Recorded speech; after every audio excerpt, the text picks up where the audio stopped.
Terima kasih dukungannya kepada Diah Tomblok Channel. Jangan lupa nonton. Terima kasih atas dukungannya kepada Diah Tomblok Channel. Jangan lupa.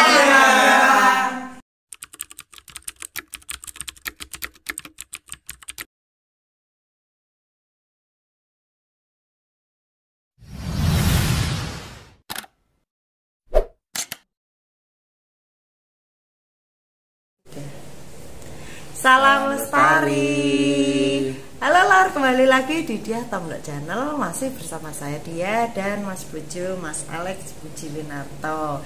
Nah, ini Q&A terakhir ya Mas ya. Q&A ketiga, ini yang terakhir. Karena setelah ini sudah tidak ada Q&A lagi, sudah tidak menjawab lagi tentang tragedi Gunung Slamet gitu ya. Kalau masih ada yang masih penasaran atau apa, silahkan melihat Q&A kita sebelumnya gitu. Jadi atau bisa lewat WA atau mau silaturahmi ke rumah, ada yang pengen ketemu ngobrol langsung sama jenengan itu juga monggo. Kalau yang jauh tidak bisa bertemu langsung ya, kalau ada pertanyaan yang mirip-mirip mungkin sudah ada jawabannya di Q&A sebelum-sebelumnya gitu ya Mas. Gitu. Nah, ini untuk pertanyaan yang pertama dari pebasket Putri Natasha Hill, ini dari Cirebon. Halo Mas. Mas mau nanya lagi? Iya. Boleh. Ini kan disebut Pak D pencarian terakhir karena sulitnya medan. Tetapi perkembangan terbaru Curug Tembelang kan sudah jadi tempat wisata. Jadi adakah kemungkinan pencarian berikutnya karena lokasi yang jauh lebih representatif atau kemudahan lokasi? Secara pribadi mungkin tanpa ekspos mungkin Mas, karena ini kan mungkin menjadi misteri kehidupan Mas Alex. Maaf ya Mas, nanya-nanya terus. Hihihi, salam lestari. Ya, salam lestari. Kayaknya dulu saya pernah ngomong juga, jadi yang secara formal saya lakukan pencarian terakhir itu, atau yang saya sebut sebagai pencarian terakhir itu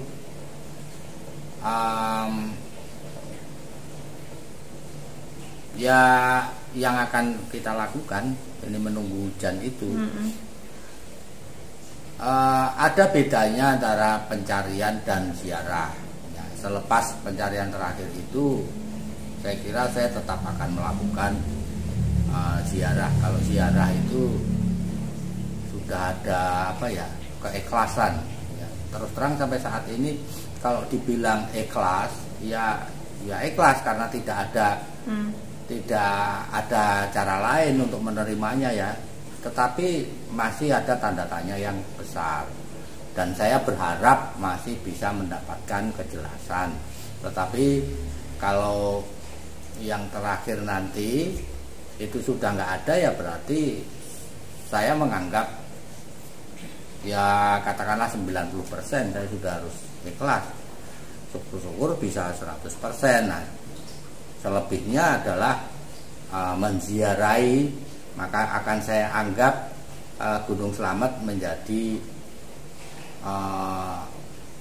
makam ya, jadi makam kedua teman gitu ya. Itu di dalam batin.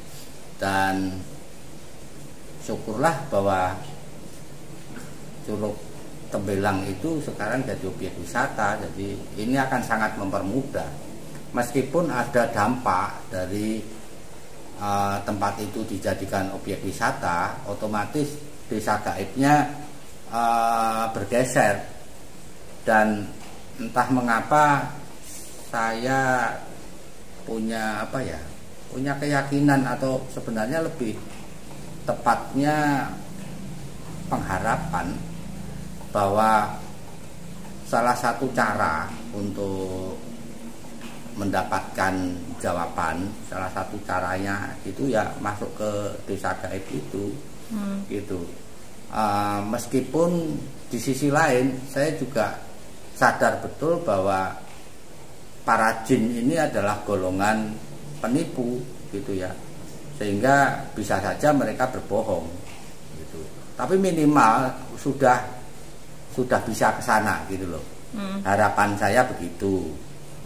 Semoga harapan ini bisa terwujud apapun hasilnya gitu. Nah, selepas itu tentu saja yang bisa dilakukan ya hanya ziarah, meditasi di tempat itu, mungkin juga berusaha menuju ke lokasi desa gaib yang baru, misalnya itu bergeser. Tapi ya tidak saya expose, masa ziarah aja diekspos kan gitu, nggak usah aja. Jadi menjadi milik pribadi gitu. Ini kata Mas Marioto Purbalingga itu, salam lestari. Mas, untuk tempat wisata di sana itu jauh di bawah, di area Jalan Serang ke Baturaden. Ke Tembelangnya harus menyusuri hutan, jauh. Kadang cari rute sendiri di belantara. Lah untuk menuju ke Minger jelas nggak ada jalan ke arah sana, hanya hutan belantara, nggak pernah dijamah manusia. Kalau saya menempuh hutan itu atau menerobos membelah hutan, nggak bakalan berani, Mas. Iya, berarti Mas Marioto salah paham. Jadi saya tidak punya kepentingan untuk ke Curug Minger. Karena apa? Karena waktu rekonstruksi saja saya sudah sampai di sana, gitu. Jadi Curug Minger itu kemudian setelah barang-barang diketemukan, itu menjadi titik fokus pencarian. Itu berhari-hari sampai kemudian ketemu makhluk itu, gitu loh. Ketemu makhluk yang tingginya 2 meter atau lebih, dan mereka jelas melihat itu dibawa terbang menjauhi tempat itu, gitu loh. Jadi secara fisik juga kemungkinan untuk ditemukan kerangka di situ menjadi susah, karena mereka melihatnya itu si makhluk ini membawa terbang ke arah puncak gitu, jadi naik lagi gitu. Apakah dari sana terus dibawa kemana lagi kan kita nggak tahu, tapi jelas kalau kita mencari kerangkanya Iqbal ini akan lebih sulit lagi gitu. Karena apa? Karena itu dibawa sama makhluk itu. Nah, yang saya lebih banyak berharap itu sebenarnya gagah. Karena apa? Karena ketika kami berpisah, Iqbal itu dalam kondisi meninggal atau menurut medis itu mati suri. Toh kalau mati suri juga pasti meninggal gitu ya. Tapi gagah ini dalam kondisi hidup meskipun dalam keadaan depresi. Jadi saya lebih merasa berkepentingan untuk tahu jadi akhirnya gagah ini bagaimana gitu ya. Dan itu sasarannya adalah Tembelang itu, gitu. Oke, pertanyaan berikutnya dari Gebi Turin. Pak Alex tanya, 1. Apakah waktu Bapak mainan lampu di rumah sakit itu karena kemasukan jin Tembelang? Bila nanti Bapak kecewa dan marah, bisa seperti itu lagi, seperti manusia hijau huluk.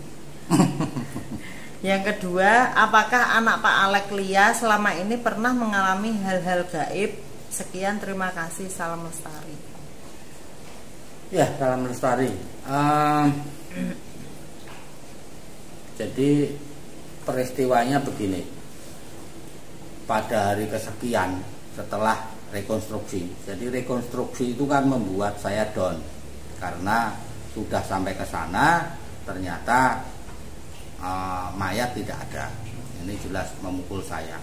Kemudian berhari-hari itu dicari di sana dan hasilnya 0. Dan ini lebih membuat gimana ya rasanya ya, kecewa campur marahnya itu, masa sih orang ratusan nggak bisa menemukan gitu loh, padahal mereka aparat.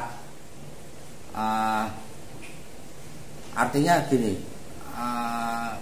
katakanlah aparat ini kan biasa berada di belantara, kok nggak bisa menemukan gitu loh. Jadi ada kecewa yang luar biasa. Ini gimana sih sebenarnya? Satu itu. Yang kedua, ada perasaan begini, kenapa mati aja nggak cukup? Kenapa harus hilang? Gitu. Nah, kemudian sampailah pada hari itu, di mana lewat radio saya mendengar sendiri bahwa tim SAR berjumpa dengan makhluk setinggi 2 meter atau lebih itu yang menggendong teman saya, dan ciri-cirinya jelas, rambutnya dan sebagainya itu jelas bahwa itu teman saya, dalam keadaan telanjang dan berbau. Nah, kemudian ditembak tembus. Ini sudah membuat saya sangat kacau. Jadi psikologi saya sudah sangat terpukul. Aduh, kok bisa begini? Nah, kemudian ini dibawa terbang. Kemudian perintah atasan adalah pulang. Sudah, kita akhiri. Nah, itu kalimat terakhirlah ini yang membuat saya betul-betul putus harapan. Nah, kemudian poskonya yang di rumah sakit itu kan di luar ruangan, di halaman kamar saya. Kemudian saya masuk, kemudian kayaknya sambil berteriak saya, jadi gitu ya. Saya ambil obat saya ambil, kemudian saya buang keluar ruangan, terus pintu saya tutup, saya kunci. Gitu. Dan saya merasa saya betul-betul ini depresi waktu itu. Saya duduk di kasur. Nah, kemudian mereka para perawat itu mengetok-ngetok pintu untuk dibukakan. Saya diam aja. Nah, ketika itulah tiba-tiba saya itu merasa kayak tubuh saya membesar, gitu. Jadi jelas itu perasaan aja, gitu. Jadi, tubuh saya kayak membesar. Kemudian saya melihat orang-orang itu seperti kecil-kecil gitu loh. Mereka berusaha mendongkel pintu, lalu saya mainin lampu gitu. Jadi lampu itu dengan pikiran saya itu bisa mati, hidup gitu. Ini membuat para perawat itu tambah penasaran ya, tambah penasaran dan takut. Kemudian dibantu bapak-bapak polisi itu, akhirnya mereka bisa masuk lewat jendela, pintu dibuka, kemudian mereka masuk semua. Nah, begitu mereka masuk semua, saya ingat betul, saya ketawa. Dan yang saya tanyakan itu melompat begitu saja kalimatnya. Gitu. Jadi kurang lebih begini kalimatnya. Apa kalian itu tidak percaya sama kekuatan setan? Intinya gitu. Nah, kemudian ini lampu ini bisa mati. Iya, kayak film horor itulah. Mati hidup. Sampai saklarnya dimatiin itu tetap begitu. Dan saya ketawa. Itu yang sejauh aku ingat. Jadi habis itu besoknya kan, setelah itu aku disuntik terus tidur. Besoknya ditanya, bahkan saya dipanggil sama direktur rumah sakitnya yang dekat. Saya merasa dekat sama beliau, saya anggap kayak ibu sendiri, Ibu Siti Rohmah itu. Ditanya dengan halus, kemarin tuh apa yang terjadi gitu. Saya bilang saya nggak ingat gitu. Dan itu bukan dari saya, paham. Tapi kalau ini dibilang kesurupan, nek kesurupan berarti saya nggak ingat, paham. Jadi saya ingat apa yang saya lakukan, apa yang saya katakan, tapi saya nggak bisa mengontrolnya. gitu ya. Jadi mungkin lebih tepat disebut ketempelan. Rasanya ada di tengkuk sini, gitu. Rasanya di sini itu berat, kemudian kayak tubuhnya itu membesar gitu, gitu.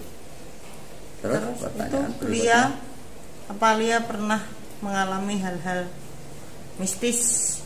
Lia enggak pernah. Waktu naik gunung pun enggak ada yang terjadi. Kemudian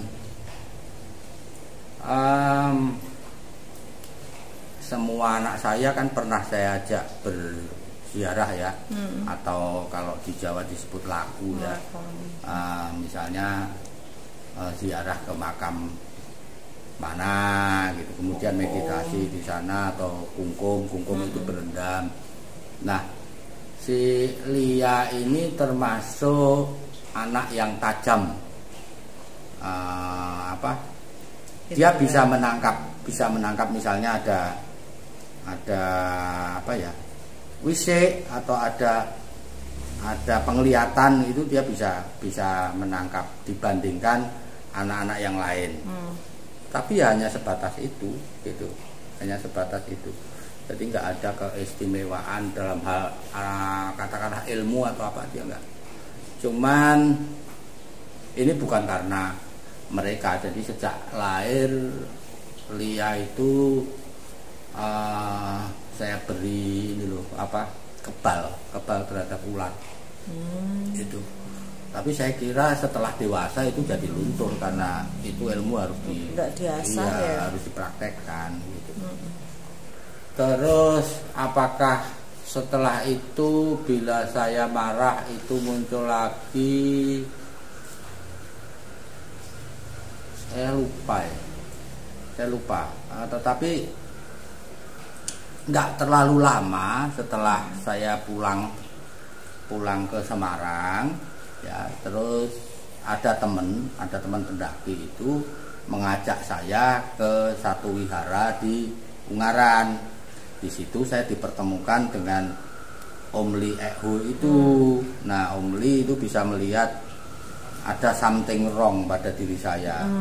Jadi sebenarnya yang melihat ada yang nggak beres sama saya itu ada beberapa ya, kebetulan semua orang-orang agama semua. Jadi ada pendeta itu bersama bapak saya menengok di rumah sakit. Nah, dia bilang ini ada setan, ada kuasa setan yang menempel pada dirinya. Nah, kemudian ada seorang kiai juga waktu saya sudah pulang ke Semarang itu yang bilang kamu harus di ruqyah. Ruwat apa ruqyah? Ya, di ruqyah itu. Jadi dikeluarkan itunya. Nah, yang terakhir ketemu Om Li itu, dan dia bilang masih ada residu yang tidak baik gitu. Nah, kemudian diajari meditasi itu gitu. Nah, setelah itu rasanya pengaruh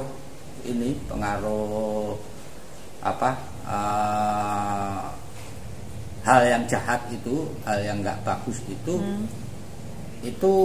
hilang gitu loh, pelan-pelan tapi ya. Tapi waktu pulang dari Gunung Slamet pertama di Semarang itu masih jelas. Karena apa? Karena misalnya begini, saya sering minta sama teman-teman yang bisa melukis untuk melukis tengkorak misalnya, lalu saya pakai itu untuk konsentrasi. Nah, ini kan apa ya, siapa yang bisikin itu gitu? Siapa yang ngajarin seperti itu? Bahkan ini jujur aja ya, bahkan saya meyakini bahwa untuk menggambar tengkorak itu catnya harus dicampur dengan darah saya. Nah, siapa yang ngajarin ini? Gitu. Nah, ini semua hilang setelah pada akhirnya saya ketemu Om Li itu. Nah, jadi berangsur-angsur kuasa jahat yang nempel itu hilang, dan saya nggak bisa begitu lagi. di awal-awal ada rasa kehilangan. Ya sayang ya, saya sebenarnya bisa semena-mena sama itu sebenarnya ya. Jadi kalau ada masalah gitu saya cukup menggertak orang aja dia sudah takut. Tapi saya pikir saya nggak bisa hidup dengan cara begitu. Gitu. Nah akhirnya ya berkat para pendeta, ulama dan ya bukan biksu, jadi omli itu kita sebut apa ya? Ya orang yang bisa meditasi gitu aja. Itu akhirnya semua bisa hilang secara berangsur-angsur. Oke. Berikutnya dari FX Agung Wibowo. Salam damai. Salam damai. Salut dan angkat topi bahwasanya Mas Alex sudah mengupayakan tragedi Gunung Slamet 85 ini dengan effort yang luar biasa. Boleh saya nimbrung tanya pada bagian rekonstruksi? Yang pertama, apakah Mas Alex melakukan rekonstruksi itu di lokasi Iqbal meninggal? Yang kedua, jika iya, perlu berapa waktu untuk recovery hingga tubuh kuat lagi mendaki sampai ke lokasi? 3. Tas merah gagah yang disinyalir ditemukan di lokasi Iqbal meninggal, apakah dijadikan salah satu barang bukti? Kalau ya, berarti tersimpan di kepolisian setempat. Demikian, terima kasih atas perhatiannya. Salam lestari. Iya, yang pertama, iya, jadi rekonstruksinya dilakukan di tempat saya meninggalkan almarhum Iqbal ya, dengan kondisi seperti yang saya ceritakan di DNA sebelumnya ya. Jadi kondisinya itu diobrak-abrik TKP-nya, sehingga saya sempat bingung karena rekonstruksi itu dilakukan sehari setelah BAP. Jadi pemeriksaan dulu, sehari kemudian saya harus rekonstruksi, dan saya sebenarnya sudah mengajukan keberatan karena apa? Saya bersikeras, saya belum kuat gitu loh. Jalan aja masih pincang, masih tertatih-tatih. Tetapi karena saya juga bisa memahami bahwa petugas itu tidak hanya mengurusi saya. Masa bapak-bapak polisi ini harus semuanya, semua perhatiannya, semua waktunya harus kesedot. Karena saya juga merasa bersalah bahwa mereka harus mencari dan sebagainya. Akhirnya ya oke lah, tapi dengan catatan sekuat saya ya. Dan syukurlah tidak usah menggendong saya atau apa, tapi dengan pelan-pelan sampai juga ke lokasi meninggalnya Iqbal di atas Curug Minger. Itu yang pertama. Kemudian yang kedua, perlu berapa lama recovery itu? Seminggu plus 1 hari berarti. Jadi seminggu setelah saya dirawat di rumah sakit itu di BAP. Sehari setelah BAP, jadi esoknya saya dibawa ke atasnya Curug Minger, ke lokasi meninggalnya Iqbal bersama tim SAR khusus. Tim SAR khusus ini artinya begini. Jadi kami ke sana memang hanya untuk rekonstruksi, meskipun sambil jalan itu sambil celinguan kiri kanan, siapa tahu menemukan apa gitu ya. Gitu. Kemudian tas ditemukan di sana ya, memang tas merah itu ditemukan di sana. Tetapi barang itu begitu banyak, saya kok merasa tidak semuanya dijadikan barang bukti. Karena kalau dijadikan barang bukti semua, pasti ada beberapa orang yang harus membawa itu gitu. Karena tas-tas kami kan berarti kan tas itu ada 3. tasnya Gagah, tas utama loh ya, tas Gagah. Sebab Gagah hanya turun pakai ransel merah yang juga ketemu di situ. Kemudian tasnya Iqbal, tas saya gitu. Dan saya kok yakin itu hanya beberapa barang yang jelas di bawah itu kamera, kemudian ya mungkin beberapa baju, selebihnya dibiarkan di sana gitu. Jadi kesimpulan saya kok seperti ini ya, rekonstruksi itu sebenarnya kalau yang saya yakini itu untuk melengkapi BAP bahwa memang tidak terjadi kriminal di situ gitu. Apalagi begitu foto ini bisa di-upload semuanya sesuai, ya sudah, ini dianggap selesai gitu. Lanjut ya Mas Ya. Ini dari pebasket putri Natasha Hill lagi. Mas ingin nanya lagi, di episode berapa pernah Mas Alex berkata bahwa salah satu cara untuk menemukan memori-memori yang hilang adalah dengan hipnotis. Tetapi kendalanya Mas Alex belum mau. Bagaimana jika disimpan saja dalam rekaman bersama Mbak Diah? Nanti ketika waktunya sudah siap, hasil hipnotis memori yang hilang bisa dibuka. Atau minimal Mas Alex dan Mbak Diah bisa menyambungkan memori-memori yang hilang dengan metode hipnoterapi tersebut. Terima kasih, salam lestari. Maaf banyak tanya terus. Salam lestari.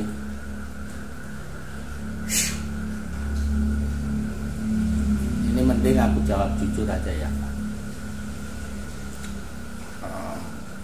Sebenarnya bukan saya tidak mau. Jujur aja saya takut. Saya takut menemukan hal-hal yang tidak saya harapkan. Gitu. Sedangkan hasilnya itu tidak relevan dengan apa yang saya cari. Yang saya cari kan sebenarnya kejelasan. Misalnya sebenarnya Iqbal itu tubuhnya ada di mana, kemudian Gagah itu nasibnya bagaimana, kan begitu. Tetapi dengan hipnoterapi itu yang berpeluang tergali kan justru yang berhubungan dengan saya atau yang saya lihat dan tidak ingat. Jadi misalnya bagaimana sebenarnya saya menuruni jin. Nah, saya tidak berani menghadapi kenyataan. Misalnya loh ya, ini ternyata saya itu sambil dipegangi atau digendong oleh salah satu makhluk sehingga saya bisa melangkah seperti itu misalnya. Ini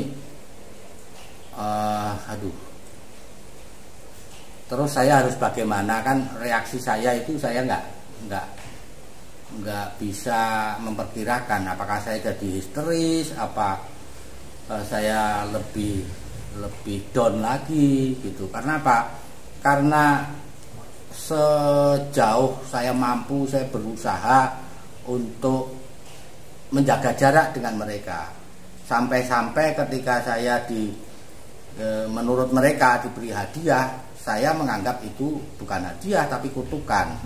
Nah, kalau saya temukan ternyata dari awal saya sudah dibantu sama mereka, saya nggak bisa bayangin gitu. Jadi sebenarnya bukan saya tidak mau, saya sangat takut. Belum berani sampai sekarang menghadapi apa yang mungkin sekali saya lihat gitu. Ya, sebenarnya itu. Pertanyaan selanjutnya dari Eti Suwarti. Jin yang di Ungaran kan pernah namarin Om Alex buat nikahin anaknya. Yang jin di Slamet juga gitu. Kenapa jin hobi banget nikahin anaknya sama manusia sih Om?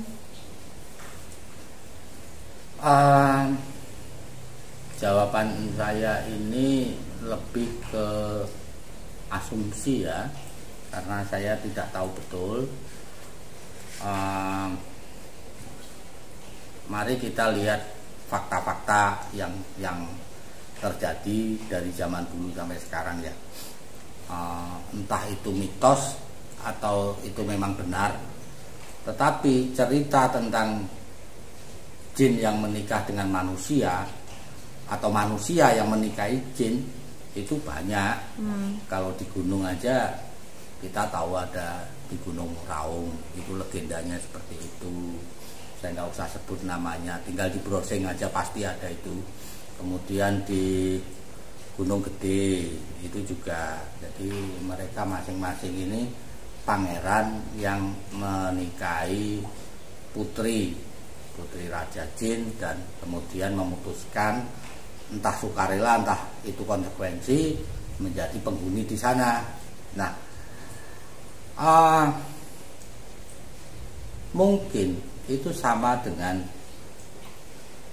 kalau orang kebanyakan rakyat jelata itu dinikah sama bupati misalnya, itu kan ya pasti senang toh.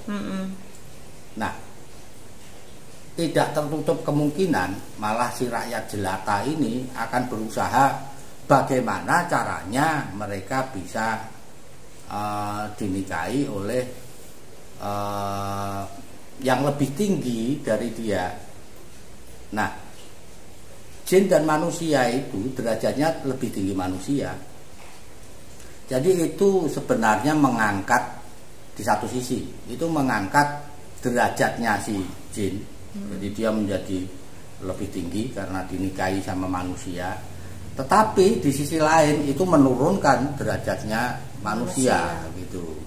Jadi itu menurut saya cara eksisnya mereka. Tapi dibalik itu saya justru berpendapat itu cara mengalahkan manusia gitu. Saya kira itu yang bisa saya berikan gitu. Tapi itu asumsi loh ya, saya belum bisa memberi jawaban yang lebih pasti dari itu.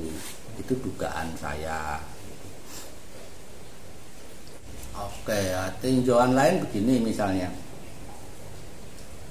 dan itu yang paling saya khawatirkan. Pada hari pengadilan nanti sungguh celaka apabila si jin ini ngomong sama malaikat atau bahkan ngomong sama Tuhan, ini loh makhlukmu tak jatuhkan dengan cara menikahi kaum kami. Ya. Jadi mungkin sekali itu untuk meninggikan derajat mereka sambil merendahkan derajat manusia. Di sisi lain yaitu untuk menjatuhkan manusia ke dalam dosa. Karena apa? Pernikahan manusia dengan di luar golongannya itu sangat terlarang.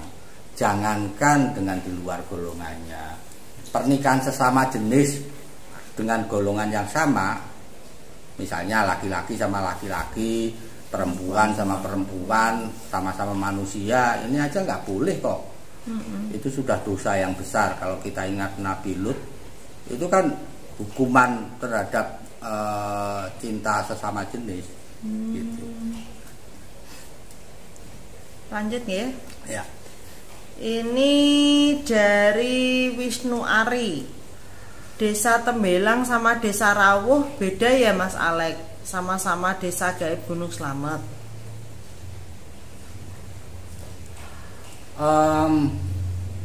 Jujur saya belum tahu ya Desa Rawuh itu.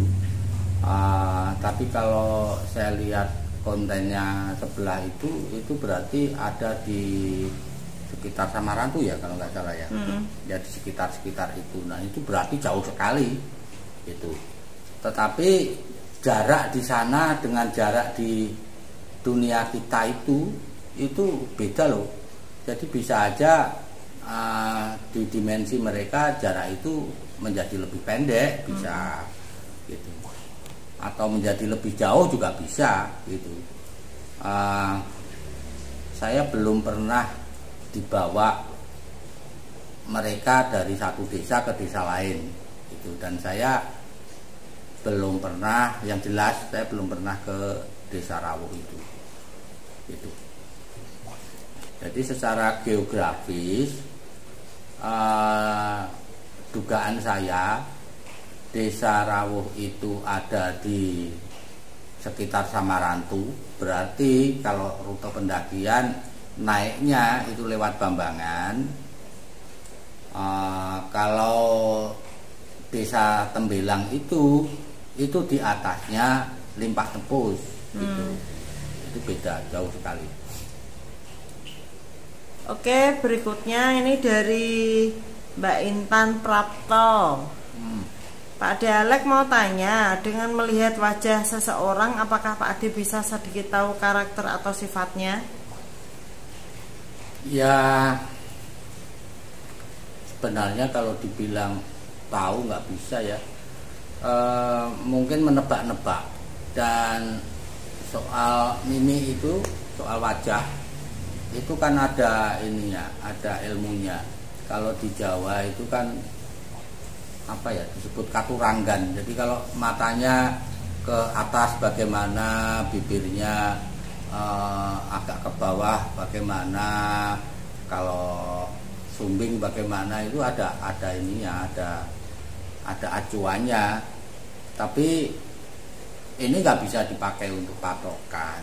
Dan orang yang lebih mendalami itu banyak gitu. Jadi saya bukan orang yang tepat untuk membaca seperti itu. Tapi kalau memberi gambaran kasar gitu, ya bisalah.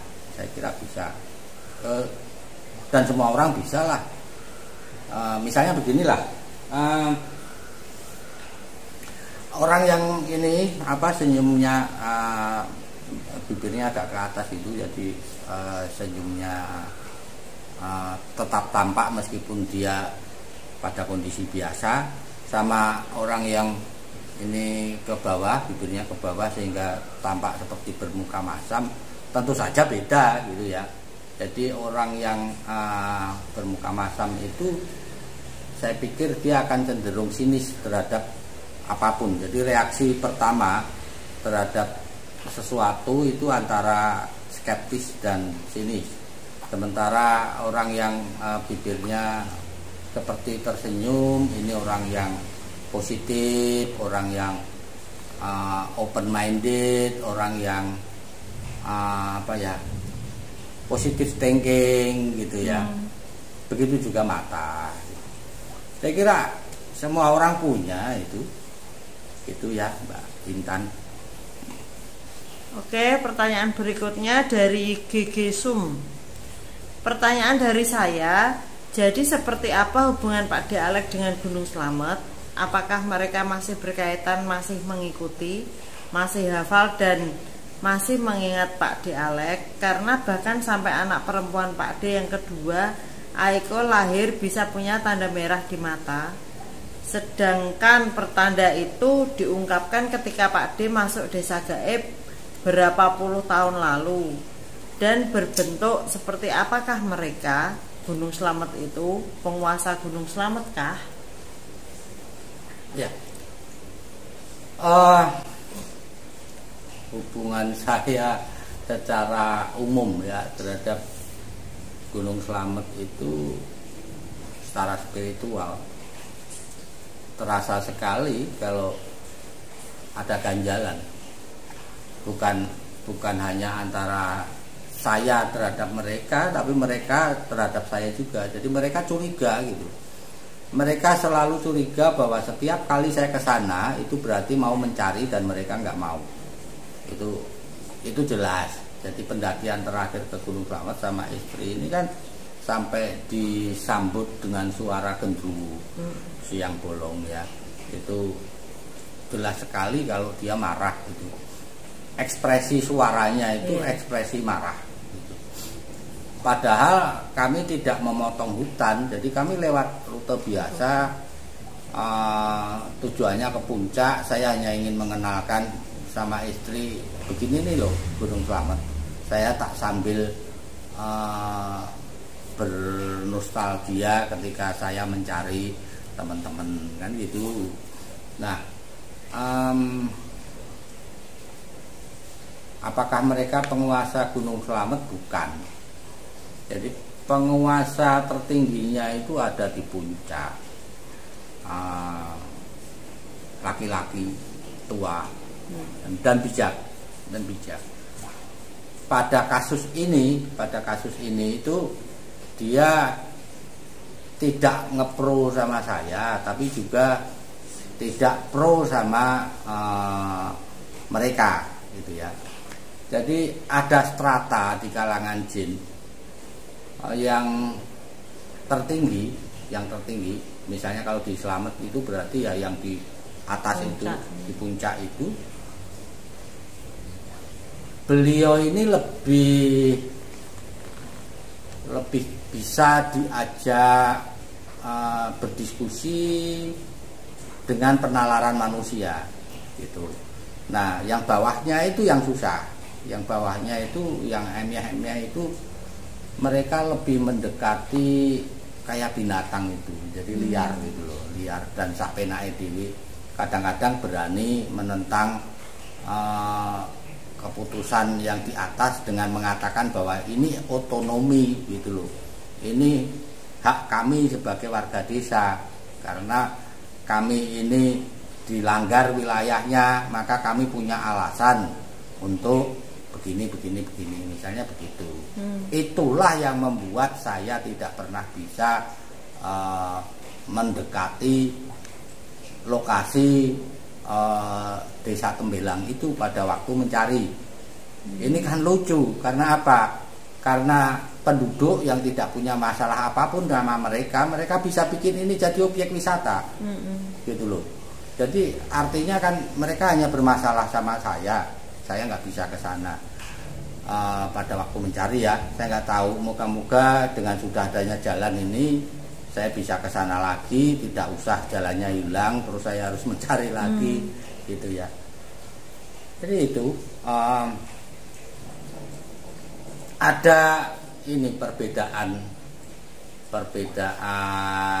intelektual, perbedaan penalaran antara yang penguasa sama yang di bawahnya. Jadi yang di atas ini mereka hierarkinya lebih tinggi daripada desa-desa gaib yang jumlahnya entah berapa puluh atau ratus di seluruh hutan Slamet, gitu. Tetapi apa yang terjadi di desa-desa itu, yang di atas juga tidak bisa dengan serta-merta memutuskan. Misalnya kembalikan saja jasadnya, kalau kalian tahu, itu nggak bisa. Ada etika di kalangan mereka, sama juga dengan di manusia ada etika yang ini tidak bisa dilewati begitu saja. Nah, untuk melewati itu persoalannya seringkali harus terjadi jual beli dalam tanda kutip, di mana jual beli ini sebenarnya merugikan manusia. Gitu loh. Misalnya ada tumbal gitu. Tumbalnya yang dikatakan adalah ingkung. Nah, ini sebenarnya ingkung ini sanepan, simbol bahwa saya menyetujui adanya korban jiwa untuk mendapatkan kejelasan ini. Nah, ini bagi saya ini menjadi apa ya?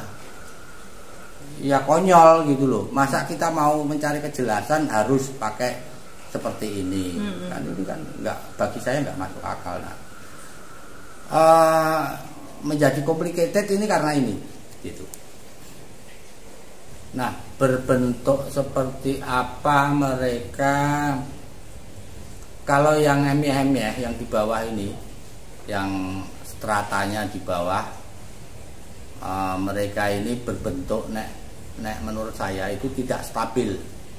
Mereka sangat bisa menyerupai orang, tetapi gampang sekali untuk dalam tanda kutip dikupas gitu loh. Misalnya mereka marah, itu otomatis kelihatan berubah, gitu, berubah ke bentuk asli. Nah, kalau yang di atas, yang penguasanya ini lebih susah, ini membuat marah dia aja agak susah, apalagi membuat berubah. Nah, supaya kita bisa melihat dia yang asli itu seperti apa, ya kita harus meningkatkan kemampuan meditasi itu, gitu. Dan saya belum sampai. Kalau soal mengingat, jelas mereka masih ingat. Kalau tidak ingat, tentu saja ketika saya mendaki sama istri ini tahun berapa itu? 2018 mereka tidak perlu menyambut karena sudah lupa gitu ya. Jadi mereka masih ingat. Lagi ini misalnya yang tidak banyak kita ungkap, jangan dikira pembuatan complete story dan Q&A itu lancar-lancar aja. Itu banyak terjadi kendala, terutama di complete story. Di complete story itu banyak sekali gangguan sehingga seringkali harus take ulang. Bisa kadang kepotong sendiri pada bagian-bagian penting gitu ya. Jadi harus di-take ulang lagi dengan berdoa dulu dekat. Kadang ngedit pakai headset gitu ada suara anak-anak kecil buahnya. Kadang-kadang ada suara-suara yang tidak mestinya ada gitu ya. Kadang banyak. Yang terakhir kemarin pas kita mau bikin video tuh ada yang ketawa ya Mas. Ada yang ketawa, ada perempuan ketawa itu gitu gitu ya kayak gitulah. Nah itu terpaksa kita potong. Kemudian kalau lampu, mainan lampu, kalau enggak mainan lampu, jadi lampu itu bisa ketip sendiri gitu ya, akhirnya harus take ulang. Jadi sampai sekarang kendalanya masih ada itu. Tiap kali kita mau bikin konten tentang mereka ada upaya perlawanan. Oke, berikutnya dari Faisal Ikhwan. Pak Alex dan Budia, izin tanya lagi. Saya ini orang yang awam soal gunung, jadi maaf kalau misal pertanyaan saya kali ini terlihat konyol. Yang pertama dulu. Yang pertama, apakah aliran sungai yang Pak Alex telusuri itu bercabang? Setahu saya tidak. Tetapi yang harus diingat adalah saya kadang-kadang menyusur hutan. Tapi andai kata menyusur hutan pun itu kalau ada percabangan sungai kan kelihatan juga toh. Jadi sampai ke desa Limpah Tepus, sungai yang saya susuri itu tidak bercabang. Cuman namanya jadi beda. Jadi di atas Limpah Tepus sungainya itu disebut Sungai Tembelang. Begitu sampai Limpah Tepus ini sungai disebut Sungai Lutung, Kali Lutung gitu ya. Jadi namanya aja yang beda. Itu setahu saya begitu. Terus yang kedua, bagaimana sih gambaran pencarian yang dilakukan oleh tim SAR? Apakah tim SAR melakukan hal yang sama seperti Pak Alex saat turun menyusuri sungai, atau tim SAR melewati hutan dengan berpatokan pada sungai yang dilalui Pak Alex? Saya tidak mengikuti pencarian itu, tetapi dugaan saya mereka lebih banyak berada di hutan gitu, karena akan sangat sulit sekali berada di sungai itu. Menyusuri sungai itu kalau ke atas berarti mereka akan butuh tali yang panjang sekali, bisa ratusan meter itu, dan dibutuhkan keterampilan yang luar biasa. Jadi gini, pencarian kami itu nuwun sewu ya, ini kalau ada tim SAR atau yang ikut mencari nanti bisa dikonfirmasi. Dugaan saya adalah bahwa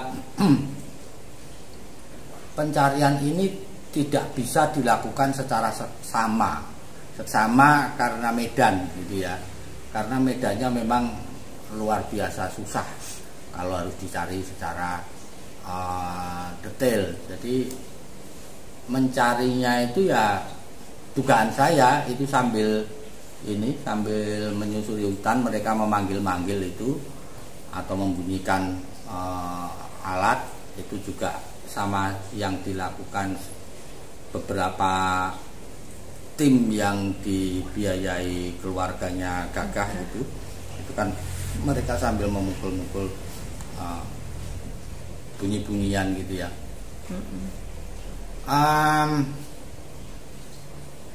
Sehingga dengan demikian maka bisa terjadi berselisih gitu loh.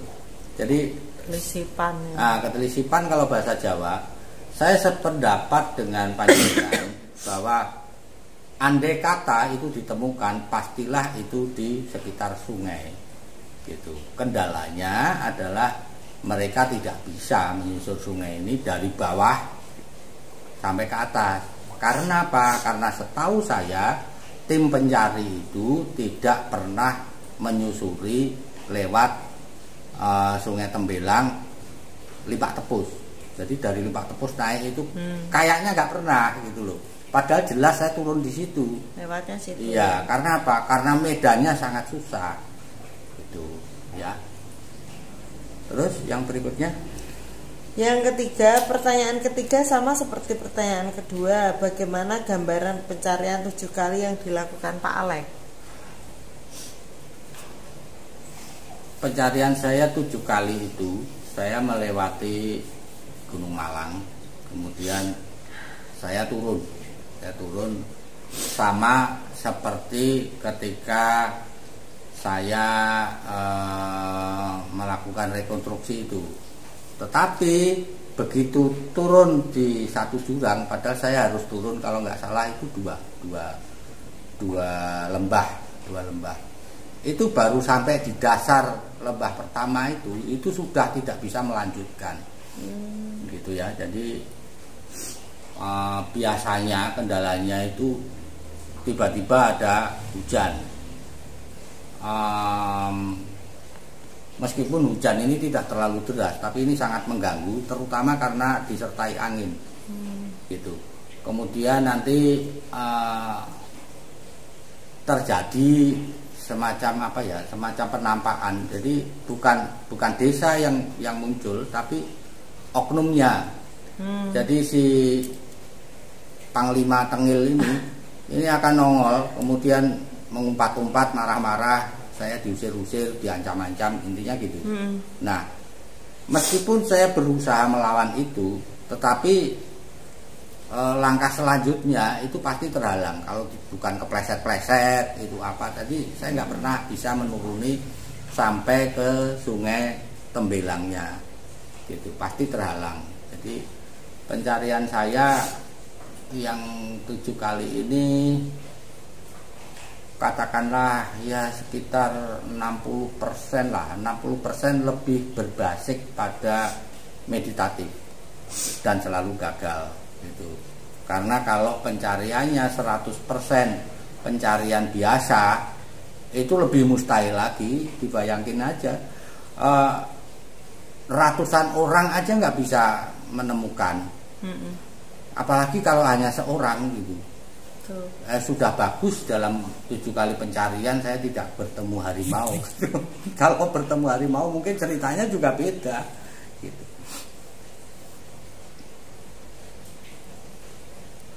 Terus saya bertanya ini karena analisis dan logika saya mengatakan bahwa tubuh almarhum Mas Iqbal dan Mas Gagah itu ada di sekitar sungai.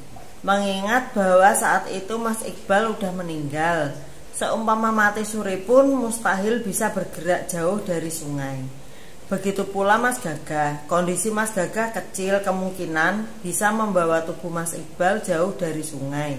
Lagi pula kondisi hutan di sana saat itu tidak memungkinkan untuk Mas Gagah membawa Mas Iqbal masuk ke dalam hutan. Dan juga tidak ada tanda-tanda serangan dari hewan gitu. Ya, kalau kita bicara dengan logika, saya kira memang itu yang paling masuk akal ya. Karena apa? Karena selain hal-hal yang panjenengan sebutkan tadi, pada kondisi yang sangat lemah, kalau orang nggak bisa makan, maka dia akan berusaha mengenyangkan perutnya dengan minum. Dan orang lebih gampang haus daripada lapar gitu. Jadi pasti Gagah ini meskipun dia yang disampaikan dia tidak ingin turun, tapi tetap dia punya naluri untuk menahan hidupnya lama kan begitu. Berarti dia tidak akan pergi dari sungai karena di situ ada air. Nah, bahayanya kalau di sungai berarti kalau di atas hujannya deras maka akan terjadi banjir. Nah, sangat mungkin kemudian mereka terbawa oleh air. Nah, terbawa oleh air itu hanya ada dua peluangnya. Mereka kemudian tertahan di satu ceruk, di satu kubangan, atau terus kalau airnya itu besar. Gitu. Kalau airnya berupa air bah itu bisa terbawa terus, gitu ya. Itu analisa secara logika. Oh iya. Kadang saya juga penasaran dengan hasil dari meditasinya Pak Alex. Semoga suatu saat Pak Alex mau menceritakan hasil dari pencarian Pak Alex melalui meditasi kepada kami. Tinggal bagaimana meditasinya. Karena begini ya, bagaimanapun cerita ini itu menyangkut korban, sehingga ini menjadi riskan apabila yang saya lakukan hanya meditasi. Meditasi itu kan tidak bisa dibuktikan secara saintifik, secara ilmiah. Itu kan hanya visi. Nah, apa jaminannya bahwa sebuah meditasi itu benar? Nah, kalau ternyata tidak benar, ini menjadi fitnah, itu yang susah. Nah, kemudian ketika disampaikan, bagaimana pula dengan perasaan keluarga korban. Jadi untuk meditasi itu, hasil meditasi saya tidak mungkin publish. Tetapi apabila teman-teman misalnya pengen ngobrol, atau keluarga pengen bertanya, kalau dari sisi meditatif bagaimana sih, saya bisa, asal tidak dipublish, gitu ya. Ya saya kira begitu. Jadi ini masalah etika, ya. Oke, dari Gebi Turin lagi, Pak Alex, penembakan genderuwo itu terjadi siang atau malam? Jam berapa? Hari apa? Salam Lestari. Saya sudah dapat konten penjelasan Pak Alex tentang terlihat genderuwo tembus ditembak. Berarti pagi atau siang hari? Sudah dicari sendiri kontennya. Ya, berarti sudah dijawab. Jadi ya, itu terjadi siang hari, pagi atau siang hari. Saya tepatnya lupa. Saya kira siang karena pencarian itu biasanya dilakukan ya sekitar mulai jam 9 pagi lah, lalu dilakukan save gitu ya. Nah, nanti sampai jam berapa gitu ya, siang ini turun ganti save yang kedua gitu. Yang save kedua ini yang menginap biasanya gitu. Jadi ada tim yang mencarinya itu sampai harus menginap. Tapi kalau hari apanya, tanggal berapa, saya minta maaf, saya tidak ingat karena tidak saya catat di dalam buku harian. Waktu itu di rumah sakit saya sudah tergalaukan oleh urusan pencarian ini sehingga saya sudah tidak mencatat lagi. Situasinya juga tidak memungkinkan karena saya selalu dijaga petugas.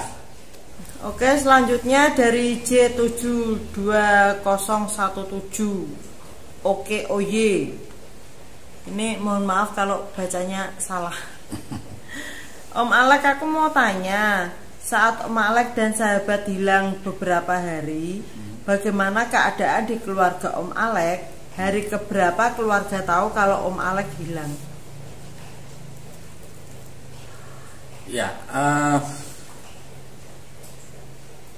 jadi pertama kali saya sampai di rumah sakit itu yang saya mintakan itu adalah keluarga saya tidak usah diberitahu karena ibu saya itu habis gegar otak dan sempat di ICU selama 2 minggu. Saya takut kalau ini memukul perasaan beliau dan dia kambuh lagi.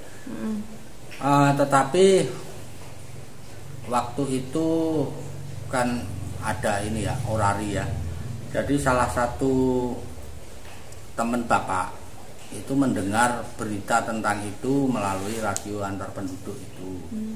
Kemudian muncul berita di koran. Itu saya kira ya seminggu setelah kejadian, seminggu setelah bukan kejadian, seminggu setelah pencarian lah kira-kira itu ya. Jadi saya ditengok itu kayaknya sudah selesai rekonstruksi. Bapak yang nengok itu hanya bapak, ibu nggak diajak. Kemudian disertai om, salah satu om, dan pendeta dari Purbalingga kalau nggak salah. Ini pendeta Gereja Kristen Jawa Purbalingga. Waktu itu saya belum cerita tentang kepindahan saya ke ini ya, ke Islam. Sehingga pendeta itu bilang ketika melihat saya, saya melihat ada kuasa setan di putra panjenengan. Lalu saya diberi kalung salib. Begitu saya pakai itu, rasanya itu gerah, sumuk gitu ya. Nah, setelah mereka ini pulang, ini saya buang kalungnya. Lagi pula waktu itu saya kan niatnya kan tetap menjadi mu'alaf, jadi ngapain juga saya pakai kalung salib. Nah, sepulang dari situ, sepulang dari Gunung Slamet, baru saya cerita sama bapak bahwa saya ingin menjadi mu'alaf gitu. Jadi perasaan orang tua saya ya seperti orang tua yang lain lah, terpukul, bingung, sedih. terpukul. Ada percakapan antara saya dan bapak yang sampai sekarang saya ingat. Apa mas? Jadi waktu itu bapak bilang begini, kan selama itu, jadi sebelumnya itu kan saya tidak pernah minta izin untuk mendaki. Karena apa? Karena pasti nggak diizinkan. Meskipun dalam pendakian itu saya memakai dana saya sendiri ya, tidak pernah minta orang tua, tapi kan tidak pernah izin. Nah, bapak saya bilang begini, kalau setelah ini kamu tetap mendaki gunung, kamu orang yang tidak memakai logika, kamu orang yang tidak logis.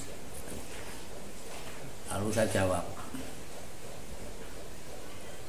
saya memang mengalami trauma, tetapi apabila saya berhasil keluar dari trauma ini dan saya tetap menjadi pendaki, tetapi bapak tetap tidak mengizinkan, bapak yang tidak logis. Saya gituin. Dan waktu itu bapak diam, bapak siap aja. Nggak jawab.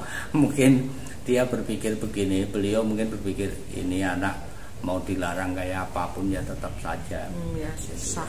Tapi hikmahnya dari pendakian ini salah satunya adalah setelah itu kalau saya mendaki saya diizinkan.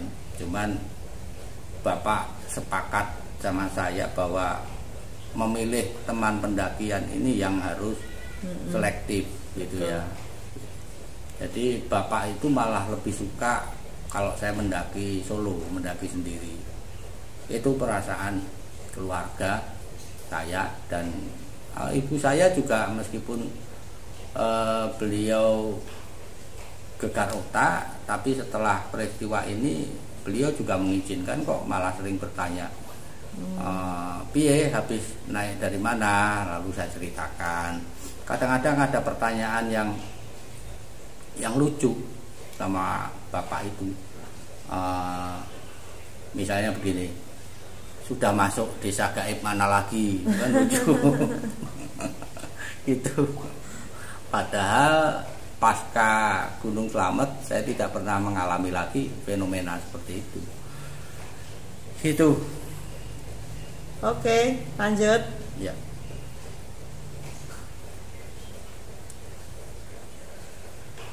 Dari Diantinia, maaf Pak D mau tanya, apakah trauma kejadian di Gunung Slamet yang menjadi satu sebab Pak D tidak menyelesaikan kuliah?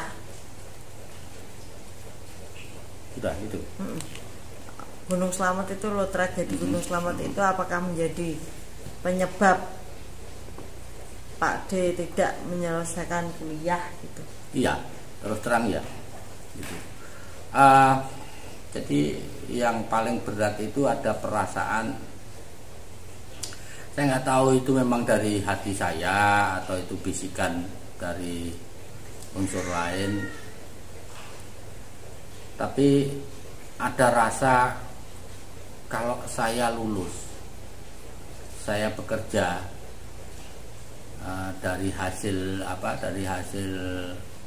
lulus dari perkuliahan, saya menjadi tidak adil gitu. Jadi tidak adil karena apa? Karena dua teman saya bahkan ditemukan saja tidak, apalagi bisa menyelesaikan kuliah. Lalu saya menjadi yang hidup dan sukses karena kuliah saya selesai itu saya merasa punya rasa bersalah gitu. Dan kebetulan Pak Rektor itu kan dekat sama saya ya, karena saya aktif di kegiatan kemahasiswaan, saya juga di perkuliahan tidak bodoh. Rektornya itu berasal dari jurusan yang sama, jadi jurusan bahasa dan sastra Inggris. Jadi saya karena melewati ini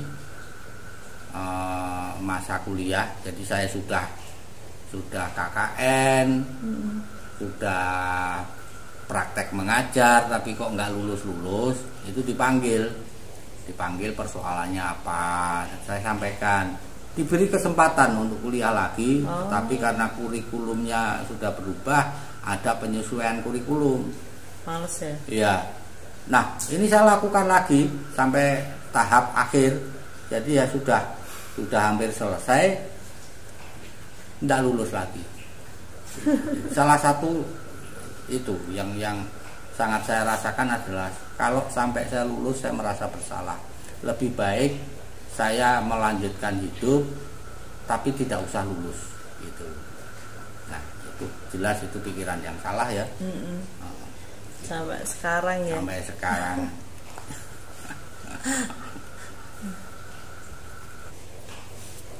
Oke, ini pertanyaan terakhir dari Kotim Mustafa. Pak Alek mau tanya, setelah turun di bawah batas vegetasi, kan ada dua pilihan, naik ke atas lagi atau terabas ke hutan bawah kan gitu. Apakah tidak dipikirkan pilihan ketiga, yaitu pilihan terabas ke kanan atau ke kiri dari posisi pada saat itu? Jika pilihan terabas ke kiri dari arah atas, maka akan ketemu jalur Gunung Malang atau Bambangan. Jika pilih ke kanan, akan ketemu jalur Baturaden atau Kaliwadas. Jika pilihan ini diambil, tentunya tidak seberat terabas ke bawah dan ceritanya akan menjadi lain dan kemungkinan selamat lebih besar bagi ketiganya. Ya, asumsi panjenengan benar bahwa seharusnya kami menyusuri batas vegetasi itu ya, ke kiri atau ke kanan, tinggal diputusin kemana. Andai kata ke kanan kami tidak ketemu rute Baturaden, karena pada saat itu rute Baturaden kan juga masih rintisan ya, belum banyak dilewati, jadi kemungkinan tidak ketemu. Toh melingkari Gunung Slamet itu masih resikonya masih lebih kecil dibandingkan menerabas hutan. Ya itu salah satu kesalahan keputusan kami ya. Selain bahwa masing-masing kan ketika kami sampai di batas vegetasi kan, yang satu saya suruh ke kanan, satu ke kiri, masing-masing terbentur pada jurang. Nah, ada peristiwa sebelum itu yang juga mempengaruhi keputusan, yaitu si Iqbal ini kepleset di dekat puncak ketika mau turun itu, dan tangannya itu terluka kayak dikater. Nah, ketika mentok pada jurang yang sebenarnya juga nggak terlalu dalam sih dibandingkan dengan misalnya jurang di Curug Minger atau jurang di bawahnya itu, pasti lebih ringan dari itu, tetapi itu cukup mengerikan gitu loh, cukup mengerikan bagi kami. Jadi habis luka, wah ini kalau kita menuruni jurang ini nanti kepleset lagi gitu loh. Jadi ya nggak tahulah kenapa pada waktu itu kami, dalam hal ini saya sama Iqbal, begitu yakin bahwa kami bisa selamat dari hipotermia, karena faktor utamanya hipotermia waktu itu. Hantunya itu berupa hipotermia. Jadi kami takut sekali kalau terjadi sama seperti Hartoyo yang ditemukan meninggal di puncak seminggu sebelumnya. Jadi kami memutuskan harus segera mengurangi ketinggian. Saya sama Iqbal maksudnya. Kalau Gagah maunya naik kan gitu. Jadi ada kekacauan pikiran itu. Dan sekali lagi asumsi panjenengan benar, dan ini saya kira bagus untuk jadi acuan teman-teman pendaki muda ya.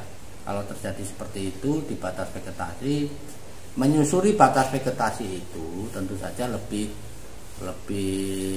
aman, lebih aman.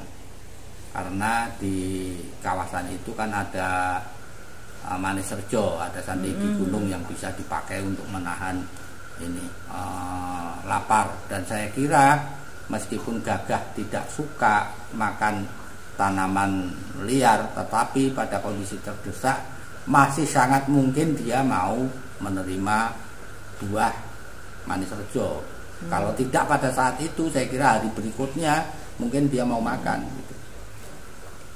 Itu ya. Oke Lor, dengan berakhirnya pertanyaan terakhir tadi, itu Q&A untuk complete story sudah selesai. Dan apabila sedulur semua yang masih ada pertanyaan mengganjal di hati dan pikiran, monggo silahkan kalau mau chat Mas Alek, kalau mau telepon Mas Alek langsung ke nomor 0823 3676 1744. Nah, ini bisa Messenger juga, Facebook Messenger juga bisa, atau kalau misalnya Mas Alek tidak bisa dihubungi, monggo silakan ke nomor saya juga bisa, 088 220 123 151 gitu. Oke, sekian dulu video Q&A kali ini. Terima kasih sudah menyaksikan Diah Tomblok Channel. Salam lestari.